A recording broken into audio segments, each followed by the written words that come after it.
What's going on, you guys? My name's Ty Knotts and welcome to Top 5 Unknowns. 5 baffling mysteries that were finally solved. Number 5.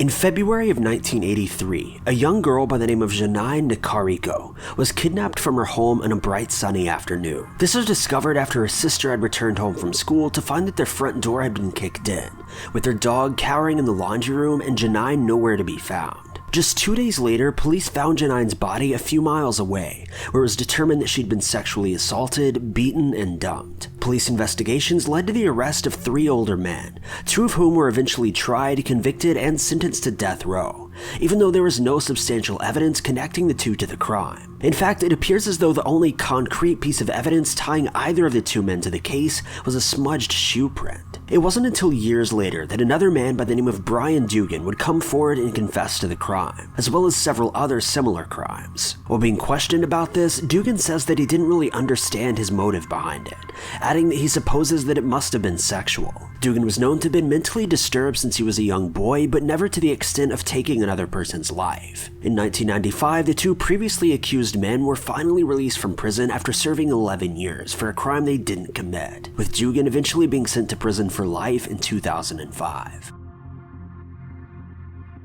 Number 4.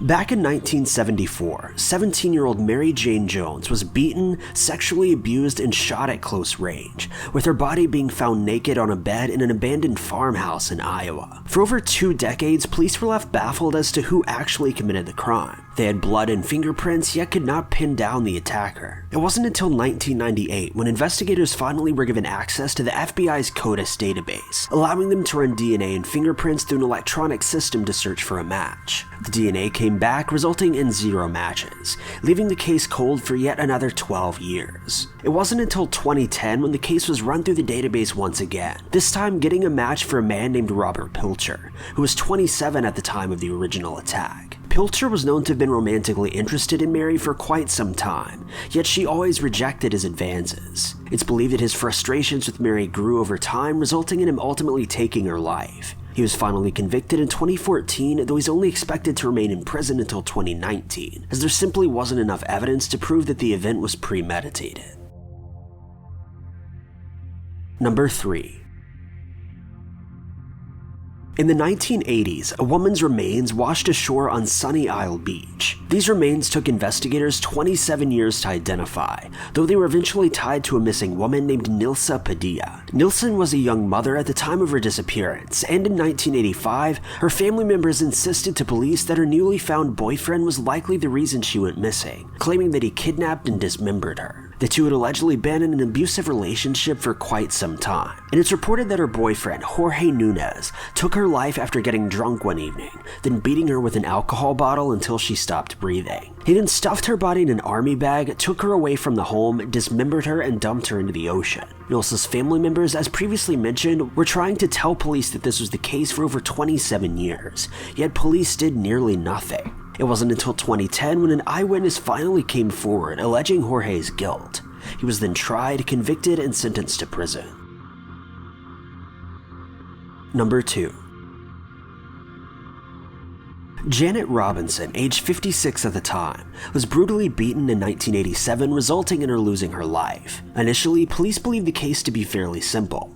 At the time of the attack, a man was seen running away from the scene of the crime. He was then arrested and questioned, with police having just enough evidence to convict him. However, just a short while later, 2 other men came forward, alleging their guilt and claiming responsibility for the crime. Though when both of these men failed a polygraph test, they were released, leaving virtually no suspects, as the evidence tying the original man to the crime eventually fell through. For the next 24 years, police kept the case open, regularly revisiting and trying to find the true attacker. This revelation finally came in 2011 when DNA results came back, positively identifying a man named James Lee Hall as being at the scene of the crime. As it would turn out, Hall was actually the man who police originally had detained, spotting him running away from Janet's home that evening. Police were expected to arrest and convict Hall of the crime, though it was found out that he'd passed away 11 years prior. So while he may have escaped a proper conviction, at least the Robinson family can find some sort of peace, knowing that the killer was at least identified and is no longer an issue.